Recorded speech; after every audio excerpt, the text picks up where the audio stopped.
चलिए अब हम लोग न्यूमेरिकल्स कर लेते हैं थोड़े से। ये पीडीएफ में लगा दूंगा और ये न्यूमेरिकल्स आपको पहले भी एक दो बार करवाए थे मैंने। बहुत अच्छी पीडीएफ है, इसमें से बहुत सारे क्वेश्चंस आते हैं एग्जाम में, तो जरा जवाब आप देंगे तो मुझे अच्छा लगेगा। जी बोलिए। पहला,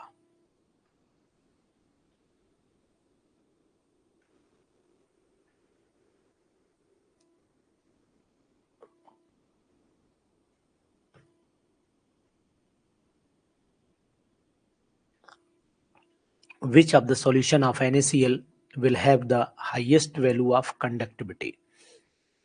तो कंडक्टिविटी सॉल्यूशन जो इलेक्ट्रोलाइट की होती, कंडक्टिंग पावर, वो हमेशा कंसंट्रेशन अगर इलेक्ट्रोलाइट कर दें तो नंबर ऑफ मोल्स आयन बढ़ जाएंगे, तो कंडक्टिविटी बढ़ जाएगी। तो कहने का तात्पर्य ये है कि यहाँ पर जहाँ कंसंट्रेशन ज़्यादा है तो कंसंट्रेशन कहाँ ज़्यादा, डी में ज़्यादा है, तो इसका मतलब आंसर हम लोग यहाँ डी लगाएंगे। बिल्कुल एक्यूरेट आंसर दिया है सीमा ने, डी लगाएंगे। चलिए, वेरी गुड, नाइस आंसर दीजिए स्पीड में। उसके बाद which of the following solutions has the highest conductance power. यहाँ वीक और कंडक्टेंस पावर पूछा है, तो ध्यान दीजिएगा यहाँ पर कंडक्टेंस पावर पूछा है, तो यहाँ पर strong which one of the following solution has the highest conductance power. वो किसकी कंडक्टेंस पावर यहाँ पर ज्यादा होगी, स्ट्रॉन्ग इलेक्ट्रोलाइट कौन है इसमें, which one is a strong electrolyte, D. यानी कि KNO3 से भी स्ट्रॉन्ग SCl है, SCl स्ट्रॉन्ग इलेक्ट्रोलाइट है, SCl स्ट्रॉन्ग इलेक्ट्रोलाइट है, मीन्स यहाँ पर स्ट्रॉन्ग इलेक्ट्रोलाइट ही आंसर आएगा चौधरी जी। NaCl स्ट्रॉन्ग इलेक्ट्रोलाइट है, लेकिन वो कैंसिल आउट हो रहा है यहाँ पर, पर्टिकुलर ये कंप्लीटली आयोनाइज हो जाएगा। और दूसरी चीज और भी बता देते हैं आपको, हाईएस्ट कंडक्टिंग पावर यहाँ पर इसी की मानी गई है क्योंकि ये ग्रोथस कंडक्टेंस कंडीशन भी पड़ी जाती है, उसके अकॉर्डिंग भी HCl ज्यादा होता है। चलिए दूसरा बताइए, cell constant has the units. Unit, cell constant की यूनिट क्या है इसमें से,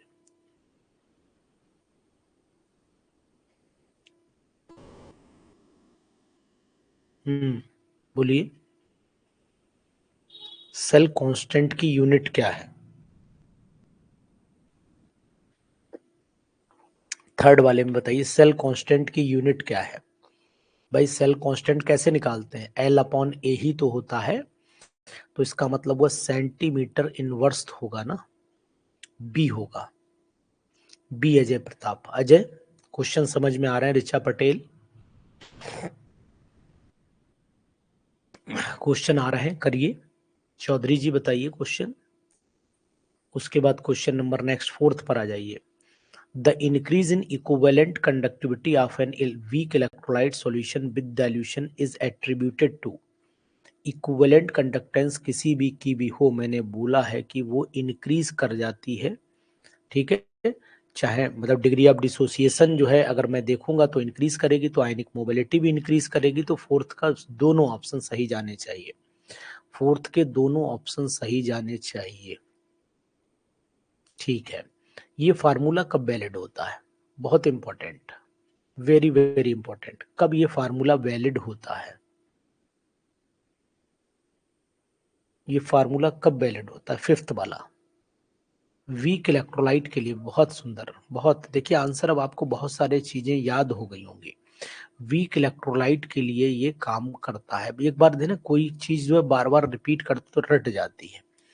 विनय कुमार, शाबाश, वेरी गुड। 1 वोल्ट कूलम जो है वो किसके बराबर होता है, एक वोल्ट कूलम किसके बराबर होता है, 1 जूल के बराबर होता है।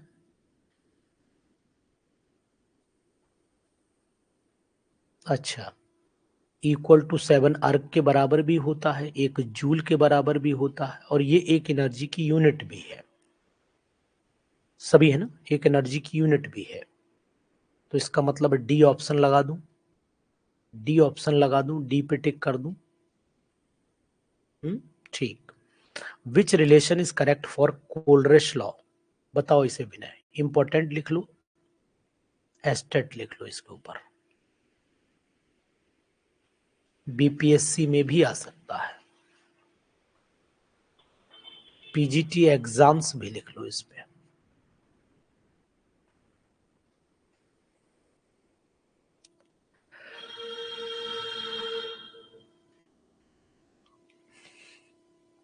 7th का ए होगा, ठीक है, शाबाश, वेरी गुड। चलिए उसके बाद इस पे आइए, 8th वाले क्वेश्चन पे आइए। 8th वाले क्वेश्चन का आंसर बताइएगा।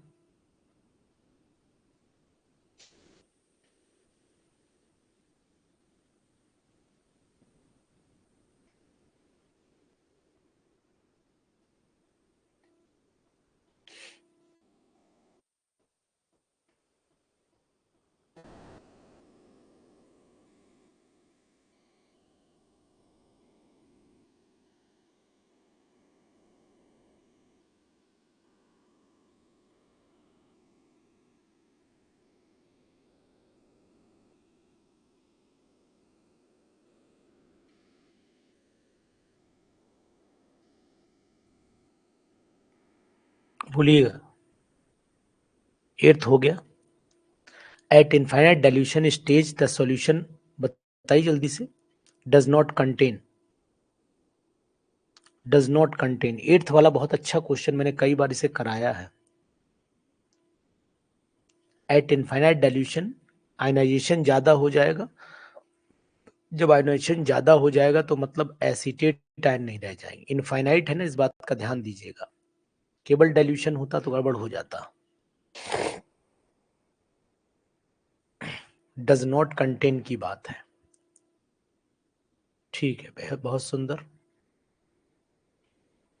इसके बाद आइए नेक्स्ट, 9th वाला बताइए। 9th, which of the formula given below is correct. अभी पढ़ाया था 9th वाला, बिल्कुल अभी पढ़ाया। 9th वाला बिल्कुल अभी पढ़ाया, बहुत इंपॉर्टेंट है, डायरेक्ट क्वेश्चन है ये, जो नहीं बता पाए समझ लेना नहीं पढ़ते हो।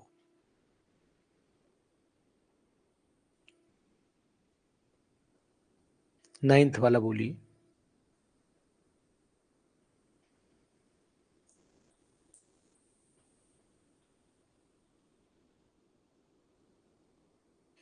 एट्थ वाले का क्वेश्चन कौन पूछ रहा है, समझा दो। अभी किसी ने कहा, रुक जाइए, रजदा खान ने कहा एट्थ का समझा दे थोड़ा, तो समझ लीजिए।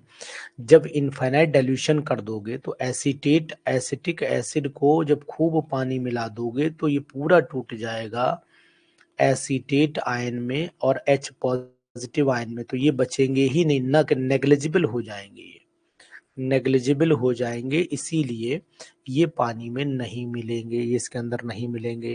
ध्यान दीजिए, यहां पर आ जाएगा आंसर आपका डी, क्योंकि ये K is equal to C L upon A, ये भी सही है, ये भी सही है, और kappa is equal to 1/r/l upon, ये भी सही है, lambda is equal to K into B, ये भी सही है। तो यहाँ पर डी ऑप्शन लगाइए। बहुत ही इजी वे में आप इसको कर सकते हैं। क्वेश्चन जब आपको बहुत स्पीड मेंटेन होने लगे तो समझ लेना कि कुछ काम हो रहा है। करते हो कम तुम कन्हैया, मेरा नाम हो रहा है। 10th वाला बताइएगा, 10th वाला बताइएगा। अकॉर्डिंग टू कोल्डरेस लॉ, ये कौन बताएगा। अकॉर्डिंग टू कोल्डरेस law the limiting value of equivalent conductivity of an electrolyte is A to B, A to B है ये, ए टू बी। तो इसका मतलब lambda infinite 2 into A positive plus lambda infinite B negative, ये आना चाहिए। तो सिंपल सा आंसर डी मान लूं 10th का, या सी मानू 10th का।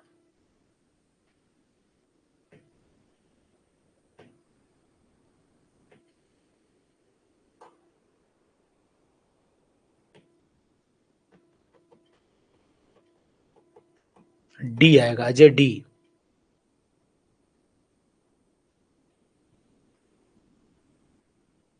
लेकिन सी भी तो सही है, सी भी तो सही है, डी भी सही है।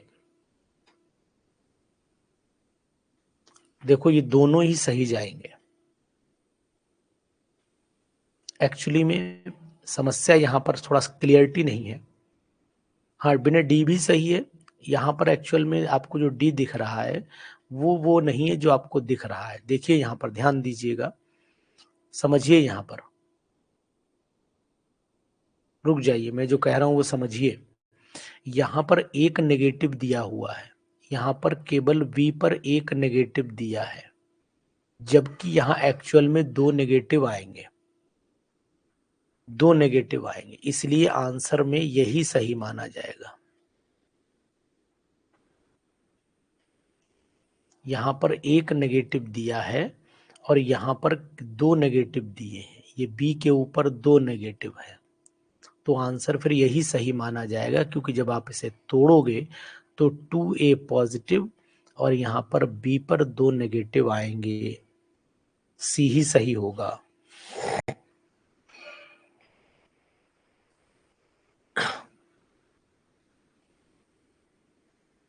मनु यहाँ इक्विवेलेंट कंडक्टेंस की जब बात कर रहा है वो तो ठीक है, वो तो ठीक है, लेकिन यहाँ पर आप एक चीज ध्यान देना पड़ेगा कि यहाँ पर साइन इंपॉर्टेंट है, साइन इंपॉर्टेंट है।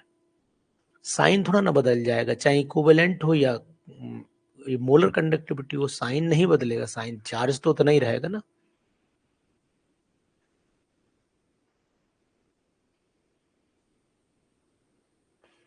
विनय 1/2 इसलिए दिया है क्योंकि एक आधा यहाँ, इसका आधा इसे 2 से डिवाइड कर दो ना, इसे 2 से डिवाइड कर दो तो ऑटोमेटिकली बराबर हो जाएगा। चार्ज डिवाइड नहीं होता है, वैल्यू डिवाइड हो रही है, चार्ज थोड़ा डिवाइड हो रहा है, चार्ज नहीं डिवाइड होता है, वैल्यू डिवाइड हो रही है, इसलिए सी पे ज्यादा फोकस करना पड़ेगा आपको। 11th पे आइए, 11th का डी होगा, 11th का क्या डी होगा? बिल्कुल सही है, 11th का डी ही होगा, सही है। इन लीटर में दिया है ना, ये ml में है। चलिए 12th वाला आइए, ऐसा यूनिट ऑफ कंडक्टिविटी, मैंने इस पर अभी फोकस भी किया था, ऐसा यूनिट ऑफ कंडक्टिविटी मैंने अभी फोकस भी किया था, ओम इनवर्स मीटर -2 -1।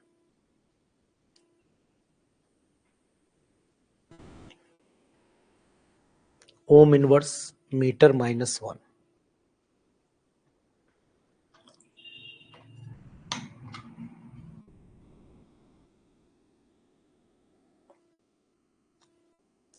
ठीक है, तृप्ति, ऋचा पटेल। 13 वाला बताइए, ये क्वेश्चन पढ़ाना है, डिवाई हैकलॉन सागर थ्योरी की इक्वेशन है, ये आप लोग कुछ ही लोग बता पाएंगे। डिवाई हैकलॉन सागर थ्योरी की इक्वेशन अगर आपको मैंने नोट्स में पूरे पिछले बार पढ़ाया था तो लिखवाई थी 13 वाले में।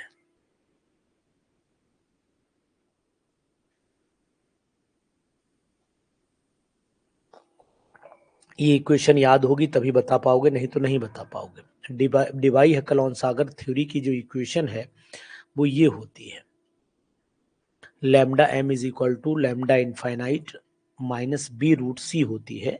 याद कर लीजिएगा, इक्वेशन ये पूछी जा सकती है।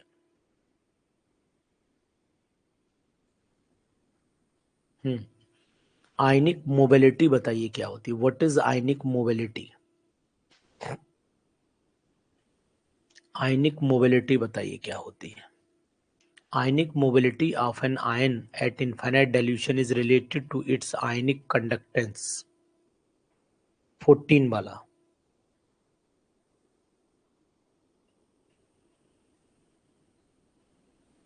भाई फार्मूला होता है ionic conductance is equal to ionic mobility into Faraday. Formula अगर आपको नहीं पता है तो नोट कर लो फटाक से कहीं पर। Ionic conductance, ionic conductance is equal to ionic mobility, ionic mobility into Faraday, ये होता है फार्मूला। तो आयनिक मोबिलिटी, आयनिक कंडक्टेंस तो ये हो गई, लैम्डा हो गई, मोबिलिटी को यू से रिप्रेजेंट करते हैं, फेराडे हो ही गया, तो फिर इस हिसाब से तो ए आना चाहिए। आयनिक कंडक्टेंस को लैम्डा से रिप्रेजेंट करते हैं, आयनिक मोबिलिटी को यू से रिप्रेजेंट करते हैं, तो इस हिसाब से तो फिर आंसर 14 का ए होना चाहिए। आपका रिप्रेजेंटेशन भी पता रहे, इसे लैम्डा इनफाइनाइट, ठीक है, आयनिक कंडक्टेंस को, आयनिक मोबिलिटी को म्यू इनफाइनाइट या यू इनफाइनाइट और फेराडे को एफ मान लीजिए, तो फिर इस हिसाब से आंसर ए आना चाहिए। अगर आप रिप्रेजेंटेशन उल्टा कर देंगे तो फिर आंसर ये बी बन जाएगा। आंसर भी बन जाएगा, अगर आपने उल्टा रिप्रेजेंटेशन कर दिया तो आंसर बी बन जाएगा, जो गलत है। रिप्रेजेंटेशन कायदे में तो वही है, यू स्पीड होता है ना, मोबिलिटी यू से ही रिप्रेजेंट होती है। ऐसा यूनिट आयनिक मोबिलिटी के बता दीजिए इसी हिसाब से। आयनिक मोबिलिटी इज इक्वल टू क्या हो गया, आयनिक मोबिलिटी इज इक्वल टू हो गया, आयनिक मोबिलिटी इज इक्वल टू हो गया आयनिक कंडक्टेंस, आयनिक कंडक्टेंस बटे फैराडे। ठीक है, तो इसका मतलब ऊपर हो गया आयनिक कंडक्टेंस मीटर पर सेकंड हो गया, मीटर पर सेकंड, और फैराडे चाहे फैराडे इनवर्स कर दूं और नहीं तो फिर मीटर पर सेकंड, और यहाँ पर हो गया आपका वोल्ट पर मीटर। भाई फैराडे को वोल्ट मीटर बोलते हैं तो वोल्ट पर मीटर कर दो, वोल्ट मीटर के ऊपर -1 लगा दो, तो मेरे हिसाब से ये हो जाना चाहिए वोल्ट मीटर, इनवर्स ऊपर आएगा तो मीटर रह जाएगा, तो इसका मतलब मीटर स्क्वायर बन गया और वोल्ट पे -1 आ गया, तो ये हो गया मीटर स्क्वायर सेकेंड -1 और वोल्ट हो गया -1, तो इस हिसाब से ए आना चाहिए। क्यों भाई, सही है तृप्ति? सही आंसर आया या ऐसे ही यूं ही मजा ले रहे हो? चलिए 16 का और 17 बताइए फटाफट। 16 और 17 बताइए।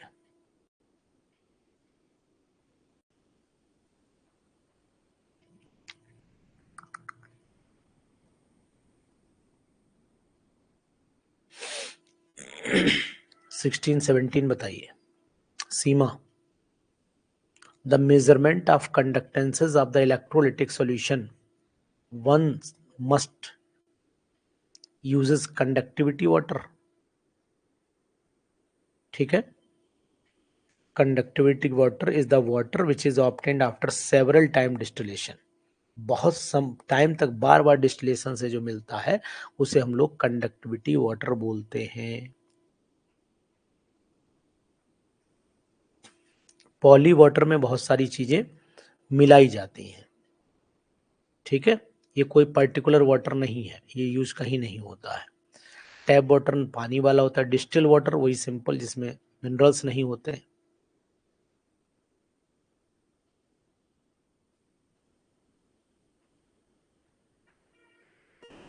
क्वेश्चन नंबर 17 बताइएगा। फार्मूला बता दे रहा हूं, kappa is equal to 1/r into L/A। Value put कर दो। द रेजिस्टेंस कितना है, 1/210 हो गया, इंटू और L कितना हो गया, L हो गया आपका सेल कांस्टेंट 0.66, मल्टीप्लाई कर लीजिए, आंसर बताइए। मल्टीप्लाई करके आंसर बताइए सीमा।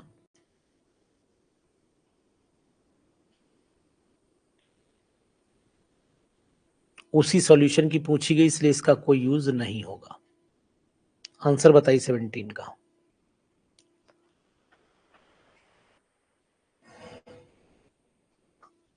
17 का आंसर ए ही आएगा पक्का?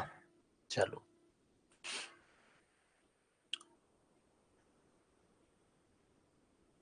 ठीक।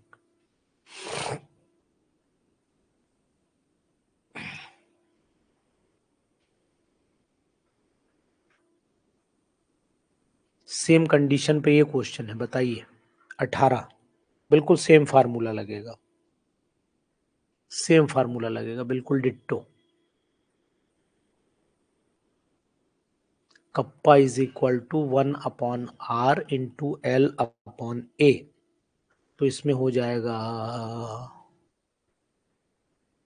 डेसी नॉर्मल, वही बात हो गई, छोड़ दो, बिटवीन टू इलेक्ट्रोड्स 1 ठीक है, यानी कि यहाँ पर हो जाएगा आपका, ये मेरे हिसाब से होना चाहिए 1/32, तो यहाँ कर दो, इंटू ये वैल्यू अलग अलग दे रखी दोनों, 1.8/5.4। चलिए इसको डिवाइड कैलकुलेट करके बताइए।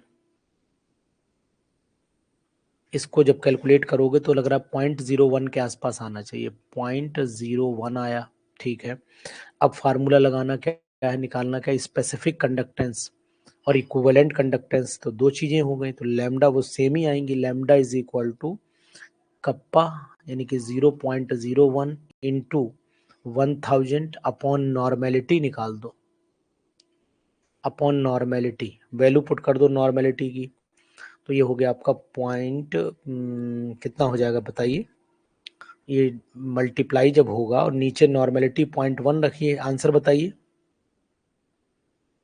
हाँ, डेसी नॉर्मल का मतलब 0.01 रख लीजिए, वो सॉरी 0.1 रख लीजिए। डेसी नॉर्मल का मतलब हुआ, डेसी नॉर्मल का मतलब हुआ 0.1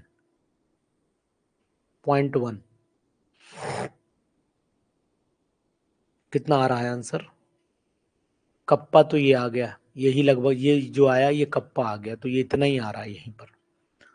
तो सी आ जाएगा ना मनु, 104 आ जाएगा, फिर तो ये मल्टीप्लाई करो 104 आ ही जाएगा,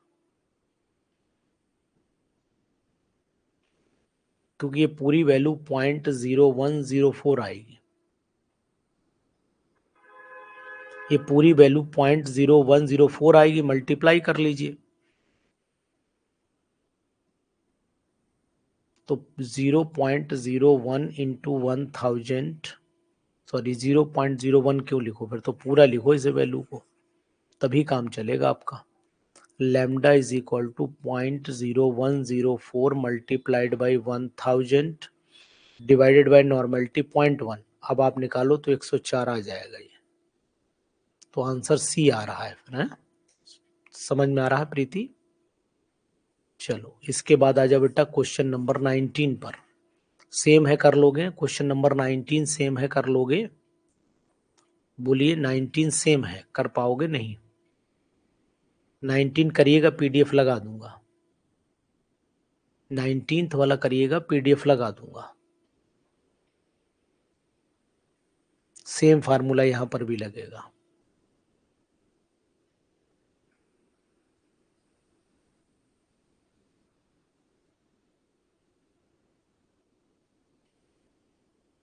चलिए इसको बताइए, इसे कौन बताएगा? 20वां क्वेश्चन,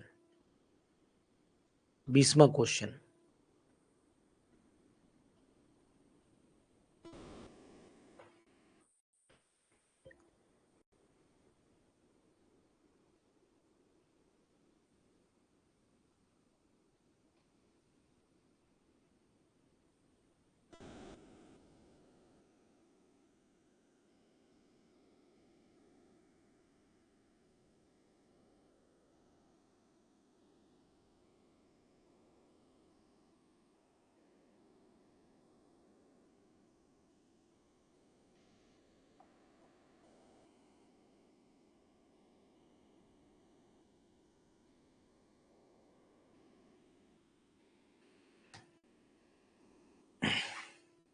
चलिए ऋचा पटेल ने 19th का बी भी निकाल दिया है, तो 19th का चेक कर लेना बाकी लोग, अगर सही आया तो बताइएगा। फिलहाल अभी मैंने नहीं निकाला। ये बताइए 20वां बताइए क्वेश्चन, 20 का ए आ रहा है, यानी कि हम क्या करें, ये दोनों वैल्यू जोड़ दें और इसकी वैल्यू घटा दें, यानी कि लैम्डा इनफाइनाइट NH4OH हमें अगर निकालना है, तो ये लैम्डा इनफाइनाइट NH4 पॉजिटिव की वैल्यू हो और लैम्डा इनफाइनाइट OH की वैल्यू हो, तो इन दोनों, इसमें NH4Cl है, इसमें से ये घटा दो और ये वाला जोड़ दो, तो यानी कि 130 में 174 जोड़ो तो 4 7 3 10 का 0 हाथ से लगा 304 हुआ, घटा दीजिए 66, तो हो गए 14 में से 6 गए तो 8 और 6 14 हो गया, यहाँ पर 9 में से 6 गया 3 बचा, यहाँ 2, यानी कि प्लस का 238 जवाब आना चाहिए।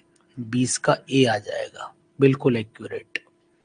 ठीक है आगे बढ़ लेते हैं। चलिए बताइए क्वेश्चन नंबर 21 इंपॉर्टेंट है, बताइएगा।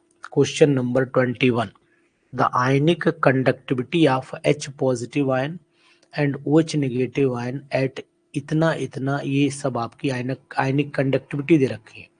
द इक्विवेलेंट कंडक्टिविटी आपको निकालनी है, तो 21 वाले में कुछ नहीं करना है, बताइए जल्दी से। यानी कि सिंपल सी बात है, लैम्डा इनफाइनाइट वाटर की निकालनी है, lambda infinite H positive ion और lambda infinite OH negative ion, दोनों की वैल्यू को जोड़ दीजिए। जब दोनों की वैल्यू जोड़ोगे तो 3 ये आ जानी चाहिए मेरे हिसाब से 349.8, यहाँ पर 198.5। 8 5 13, 3 हाथ से लगा एक, 10 8 18 के 8 हाथ से लगा एक, 10 4 14, 4 हाथ से लगा एक, 4 1 5, 548, यानी ए ऑप्शन आना चाहिए, ए ऑप्शन आना चाहिए। ये क्वेश्चन एनसीईआरटी का है, ये क्वेश्चन एनसीईआरटी का है, कौन बताएगा?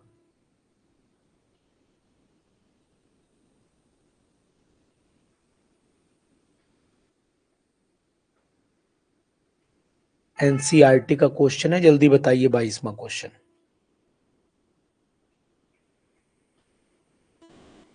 ये क्वेश्चन चेक करना, एनसीईआरटी का है, बहुत आया है ये पीजीटी एग्जाम्स में खूब आया है।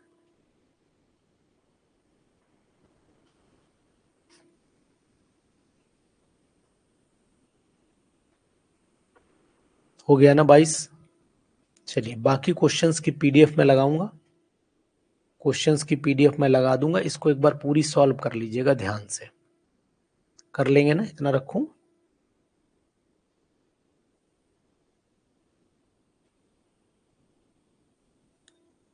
4C कहाँ हो रहा है उसका? 548 आ रहा है, तो ए हुआ ना आंसर।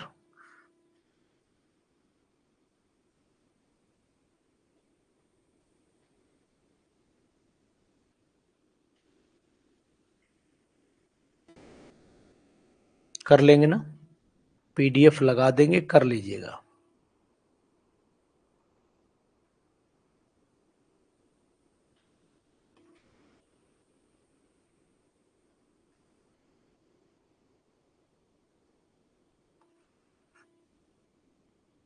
ओके, ठीक।